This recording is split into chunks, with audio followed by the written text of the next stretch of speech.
يا صباح الفل على الاهلي والاهلاويه في كل مكان. طبعا كل جماهير النادي الاهلي بتسال مين هو مدرب النادي الاهلي الجديد اللي هيجي بعد كولر.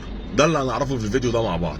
طبعا في ناس كتير قوي بتقول لك ان تم التواصل مع جوزيه جوميز، مدرب نادي الفتح ومدرب نادي الزمالك سابقا.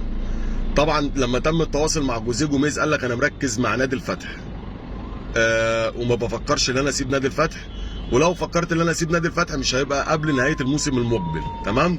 ده بالنسبه لجوزيه جوميز. يبقى كده جوزيه جوميز بعيد تماما عن الصوره. في اتجاه في الاداره اللي هي تجيب فايلر، لان فايلر مطلب جماهيري. جماهير النادي الاهلي مش ناسيه الكره الحلوه اللي كان بيقدمها فايلر، فده مطلب جماهيري لسه هيتواصلوا معاه. وفي اتجاه من الاداره ناحيه كروش برضو.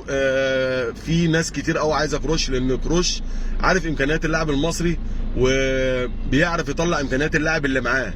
ففي اتجاه كبير برضو ناحيه كروش. فلسه لغايه دلوقتي مفيش استقرار على اسم معين، بس انا كاهلاوي اتمنى فايلر، لان فايلر كورته جميله بصراحه ربنا، وعنده شخصيه. هو ذات نفسه مدرب عنده شخصيه، يعرف يحجم اللاعب بتاعه ويعرف يطلع منه كل امكانيات اللاعب اللي تحت ايديه. فانا كاهلاوي برشح فايلر. لو عجبك الفيديو ما تنساش متابعه اخوك الاهلاوي. سلام.